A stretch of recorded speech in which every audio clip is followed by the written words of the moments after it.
A day after laying out details of the Pentagon's new Asia-Pacific strategy, U.S. Defense Secretary Leon Panetta visited Vietnam.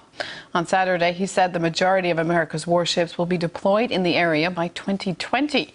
Let's discuss that now with American radio host and author Stephen Lendman. He joins us via broadband from Chicago. Stephen, Panetta's visit to Vietnam is likely to irritate China, which is unhappy with any U.S. buildup in the region. Does the U.S. fear it's losing its dominance globally? Well, America is doing everything possible to maintain its dominance globally, Anissa. Months back, and maybe a year ago now, the time goes by so fast, Obama gave a speech. He said that America will increase its presence in two parts of the world, the Middle East. Wars have raged, or they continue, or they have been fought, or they plan to be fought, from North Africa through the Middle East to Central Asia. And the other part of the world that Obama mentioned was East Asia. And on a previous RT interview, I said that North Korea is the punching bag, China is the target. China knows it, just the way Russia knows it, being encircled with U.S. bases and America's missile shield that has nothing to do with Iran. It has everything to do with Russia. And America wants to establish basing rights, or already has them, on numerous countries in Central Asia. Japan, of course, and South Korea, long-standing. There's a great battle going on in South Korea now, not with the government, with the people of Jeju Island, a historic spot where the people have gone up against the government, building a base for Aegis attack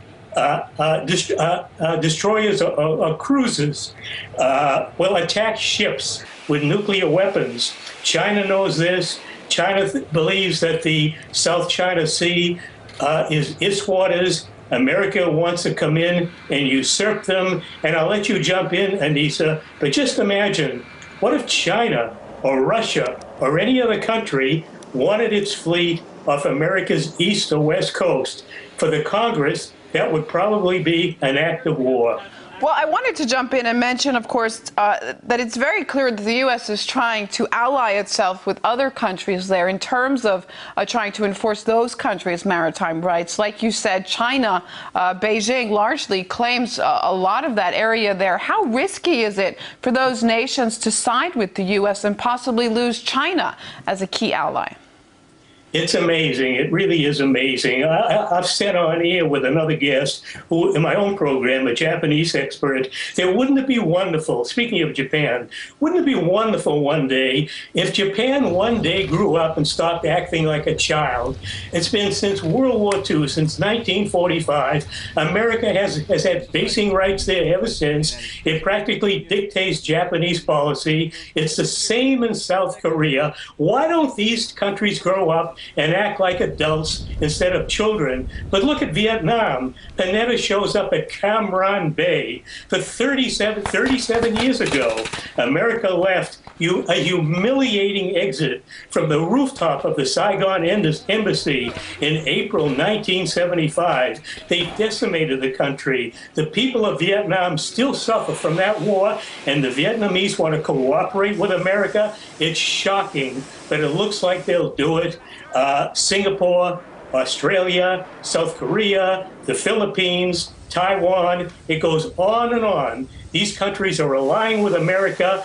China is a country they should be closer to. Why on earth do they want to get in between a tug-of-war between nations that have no business being belligerent to one another? At the same time, I'll say this. I can't imagine that America wants a war with either China or Russia.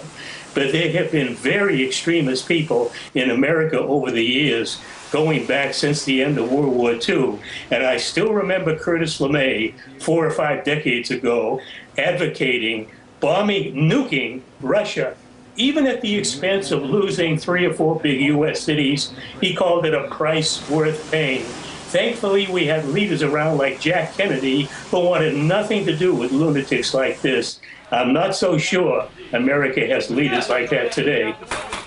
All right, Stephen Lendman live with us on the line from Chicago via broadband. Thank you, Stephen, for your analysis.